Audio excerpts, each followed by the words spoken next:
doucement. On il doit rester quelques personnes là-haut. On est un peu en retard sur le planning, mais ça va aller. On a une partie discussion ouverte qui pourrait être raccourcie si besoin, si vous avez besoin de partir un peu plus tôt. Donc là, aujourd'hui, on a traité pas mal de PowerLink, qui est un réseau de communication temps réel, déterministe. Là, maintenant, on va traiter d'un autre sujet, qui est un sujet autour de la sûreté de fonctionnement. Donc la sûreté de fonctionnement, c'est quoi?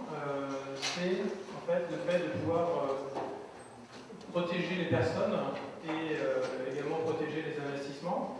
Donc là, ça va être ce qu'on connaît le mieux, c'est un bouton d'arrêt d'urgence. Donc d'arrêter une machine, mais de manière sûre.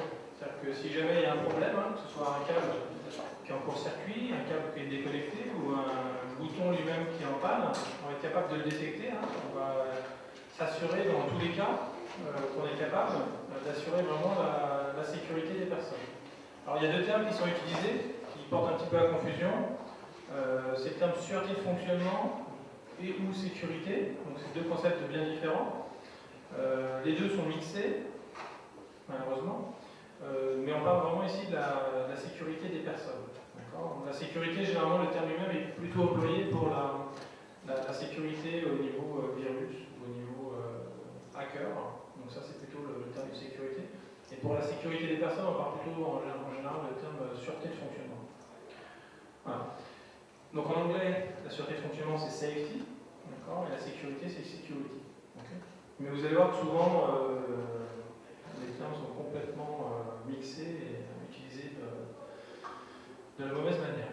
Donc là, le concept d'open safety qu'on va voir aujourd'hui, comme le grand titre l'annonce, c'est un standard de sûreté de fonctionnement pour toutes les solutions Internet industrielles. Alors pourquoi? On va voir quels sont les avantages et les choses qui sont vraiment importantes derrière ce concept. Donc déjà, ce qu'il faut voir, c'est à quoi ressemble une solution aujourd'hui de sûreté de fonctionnement. Donc aujourd'hui, principalement, alors quand je dis vraiment aujourd'hui, c'est aujourd'hui, en 2012, on a encore une grosse majorité des systèmes qui vont être comme ce que je vais décrire maintenant. C'est principalement des relais de sécurité, et l'application de sécurité elle-même est faite par du câblage. Donc c'est ce qu'on appelle la sécurité câblée à base de relais. Donc l'inconvénient, c'est qu'on va voir en fait qu'il y a une séparation entre les éléments de sécurité, ici en jaune, et l'automatisation standard. Mais bien entendu, il faut des liens entre les deux, puisqu'on veut arrêter la machine quand il y a un arrêt d'urgence, on veut aussi l'arrêter par le process. On veut aussi que le process puisse aller avoir de l'information sur les états des relais de sécurité et autres. Donc tout ça, vous voyez, ça demande beaucoup de câblage supplémentaire, beaucoup d'entrées-sorties supplémentaires. Et puis, alors si on veut faire en plus du safe motion control, il faut de l'extra safe monitoring, il faut des relais supplémentaires après pour les shutdowns synchrones, les machines. Donc là, on voit que sur une application standard de sûreté de fonctionnement, ça fait finalement, la sûreté n'est pas si simple que ça à mettre en œuvre, parce qu'il y a beaucoup de câbles et beaucoup d'éléments supplémentaires. Alors à quoi devrait ressembler la sûreté de fonctionnement? C'est ce qu'on appelle la sûreté de fonctionnement intégrée.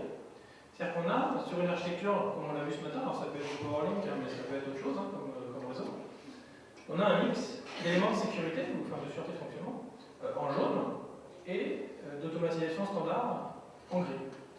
Donc on voit que là, sur ce schéma, il paraît simple, pourtant on a déjà 10 fois plus d'éléments de sécurité que sur le slide précédent, qui paraissait beaucoup plus compliqué. Donc là, on a à la fois un mix d'informations safe, non safe sur un même et unique réseau. Donc là, on voit par exemple, ce qui est en orange, ce sont des drives standards, ce qui est en jaune, ce sont des drives safe. Pareil pour les entrées-sorties, là on a une entrée-sortie de sécurité.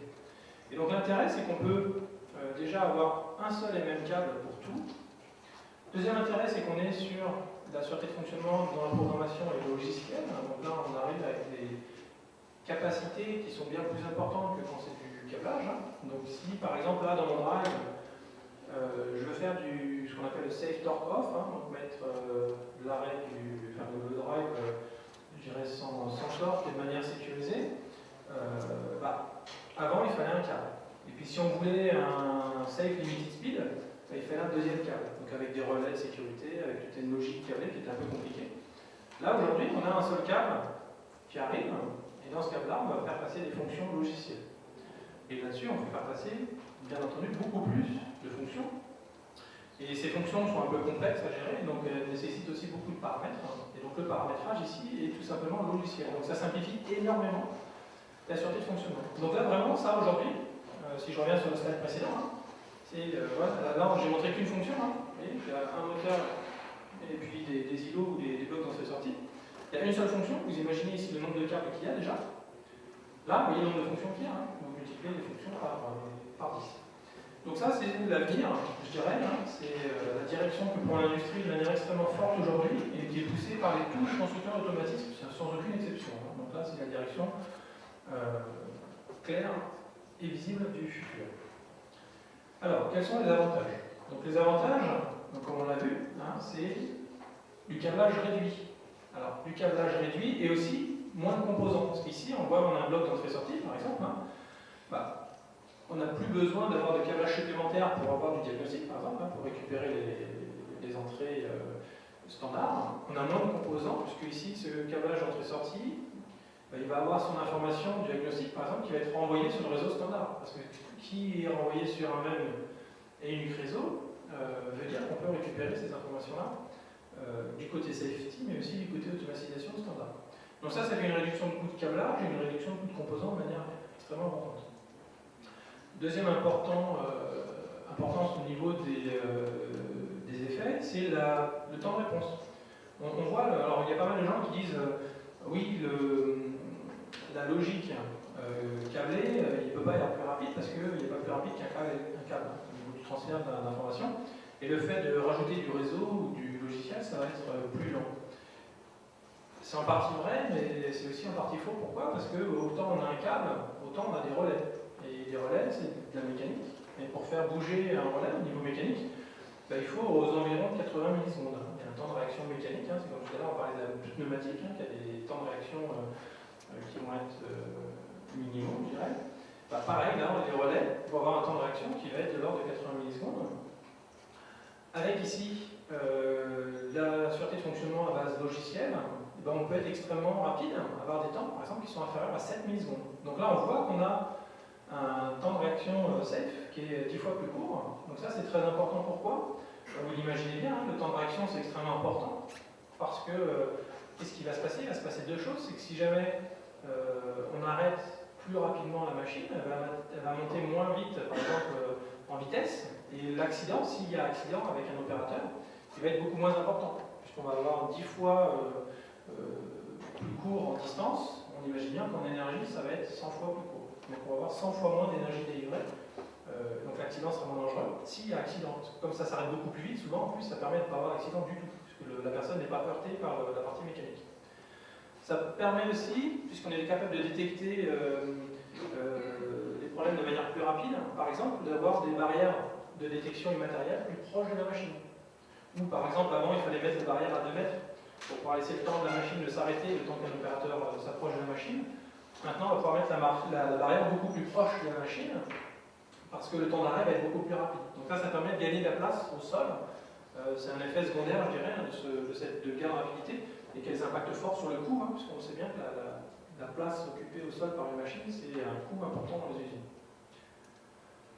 Alors un point extrêmement important aussi, c'est on imagine bien tous ces composants-là, quand il faut les remplacer ou les changer en phase de maintenance, c'est extrêmement risqué pour l'opérateur de maintenance, parce que si jamais il y a une erreur, la machine ne fonctionne plus en sécurité et c'est l'opérateur de maintenance qui sera responsable.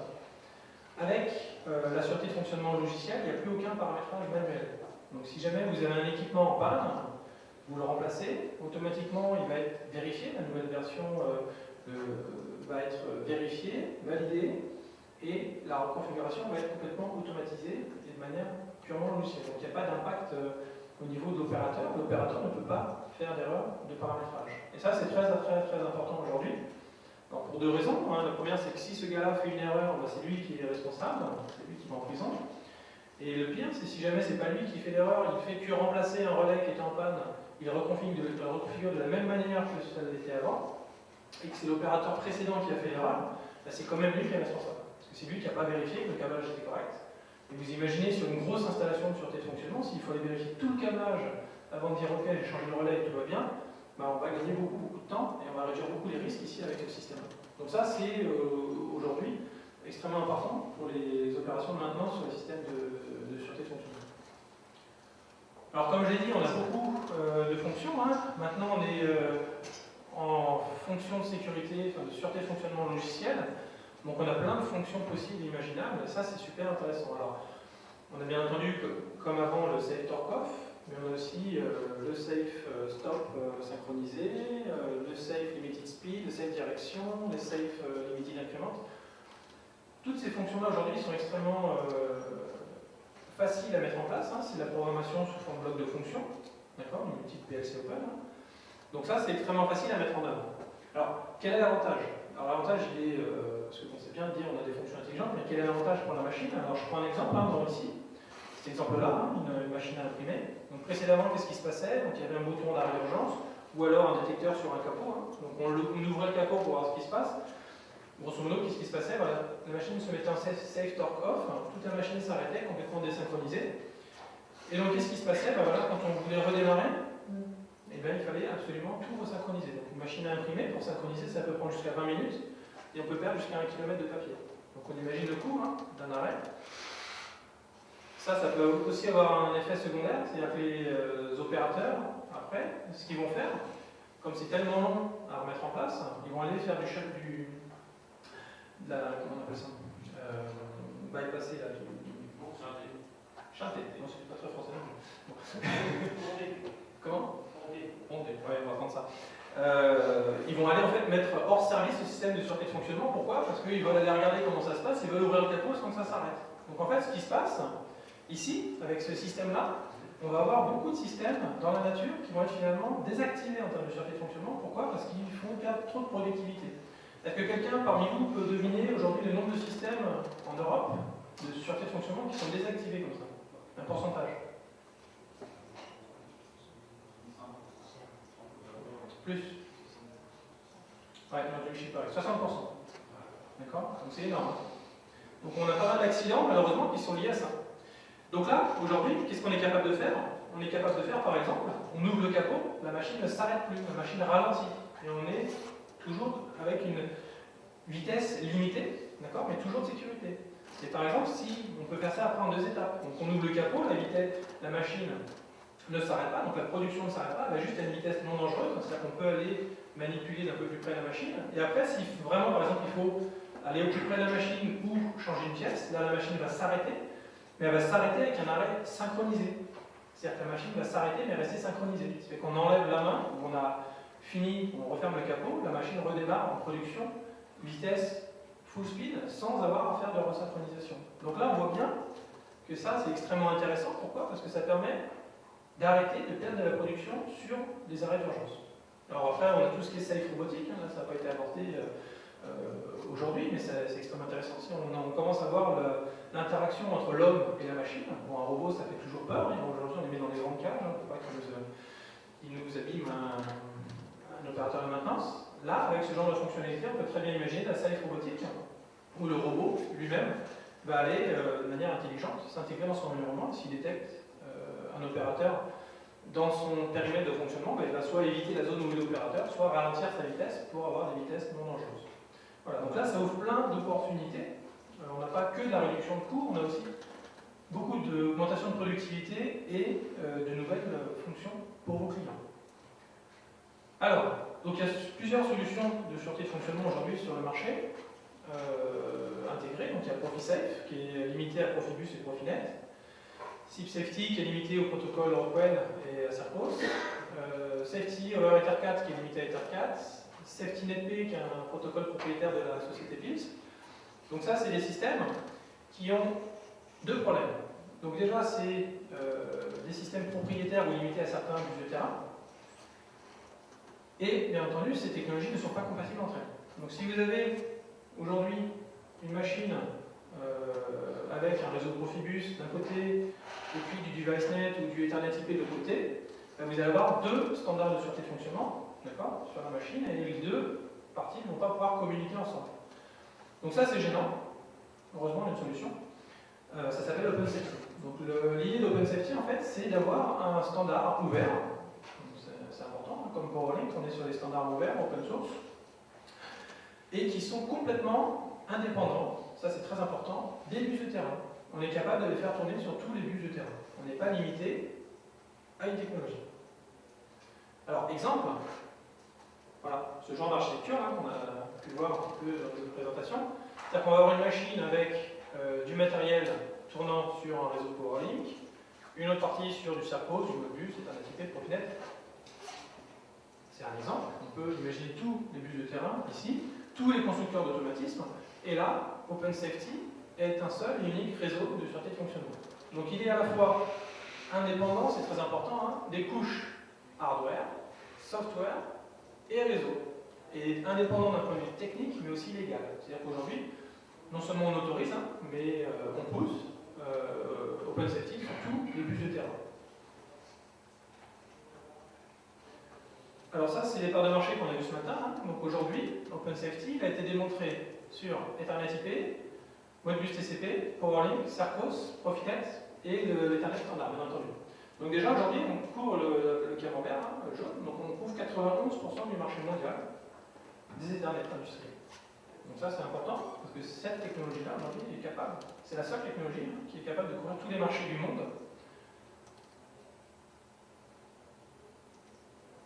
Alors, quels sont les avantages d'OpenSafety? Alors les avantages, ils sont pour deux types de publics. Alors, la première partie, c'est pour les fabricants de composants.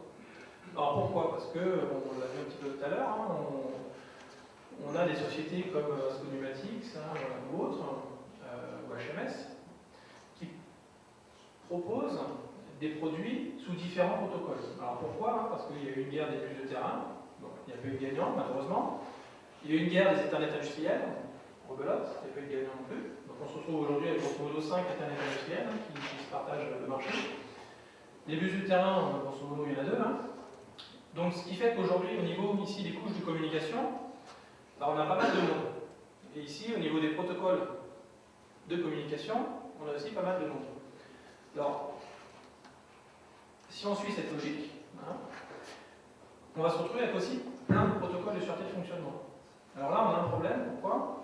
Parce qu'un protocole de sûreté de fonctionnement, ça coûte beaucoup plus cher à développer, hein, c'est beaucoup plus long à mettre sur le marché, et le volume de vente est plus faible. Donc l'équation de retour sur investissement, il est pratiquement impossible avec les sûretés de fonctionnement. C'est-à-dire que si vous êtes fabricant de composants, aujourd'hui vous êtes capable d'aller faire du PowerLink, du SerPros, de l'Ethercat, de l'Ethernet IP. Par contre, si vous êtes fabricant de composants de sécurité, vous serez incapable d'aller faire du SIP Safety, plus du ProfiSafe, plus de la Safety sur Ethercat. Vous n'aurez pas les capacités financières, ni le time to market qui sera correct, je dirais, par rapport au marché. Donc là, la solution OpenSafety, c'est son gros avantage. Les fabricants de composants n'ont qu'à implémenter un seul standard de sûreté de fonctionnement. Et là, ils pourront le vendre au-dessus de tous leurs bus de terrain qu'ils ont déjà fait.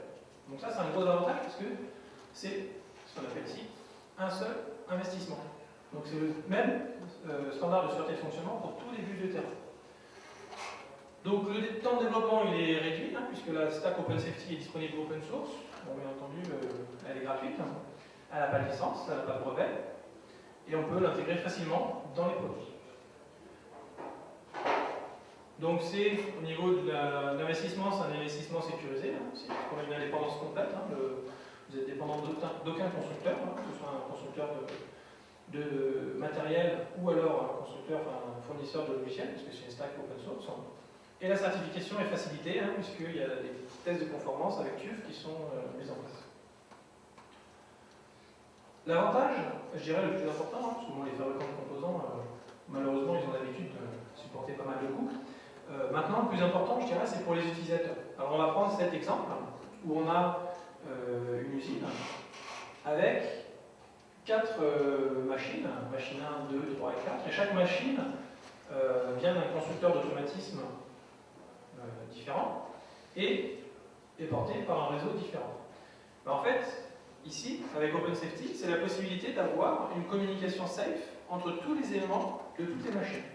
Donc là, qu'est-ce que ça veut dire? Ça veut dire, grosso modo, ici, si c'est une chaîne de production, Si j'ai un bouton d'arrêt d'urgence ici, il va être capable d'arrêter toute la chaîne.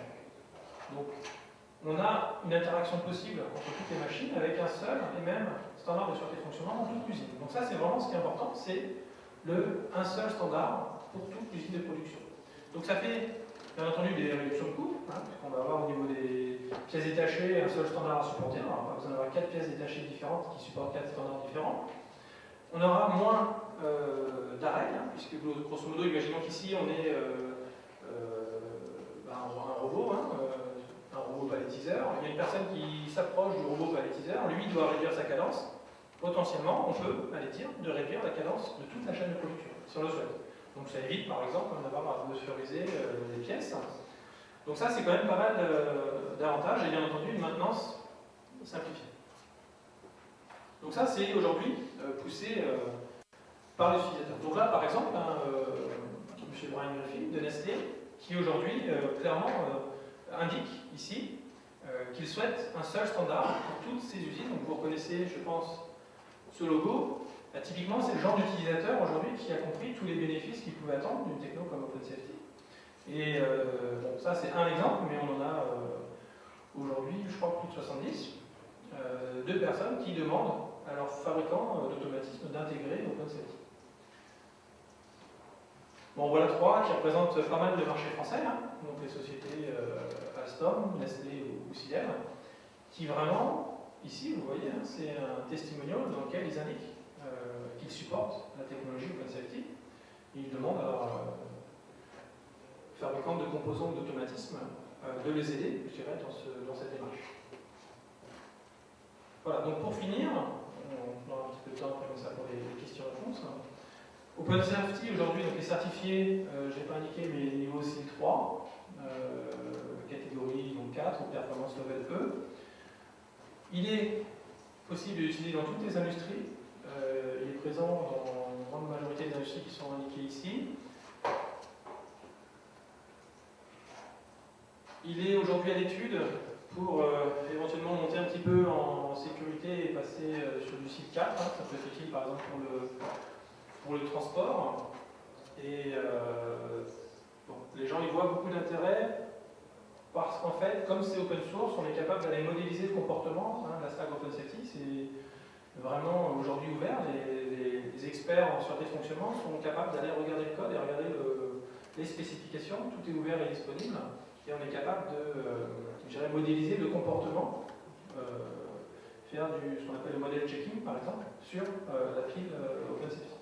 Donc ça, c'est extrêmement rassurant parce que les gens qui demandent un très haut niveau de sûreté de fonctionnement veulent s'assurer de la façon dont le système réagit, donc pas uniquement en le testant, mais aussi en le modélisant. Donc ce qui est possible avec OpenSafety.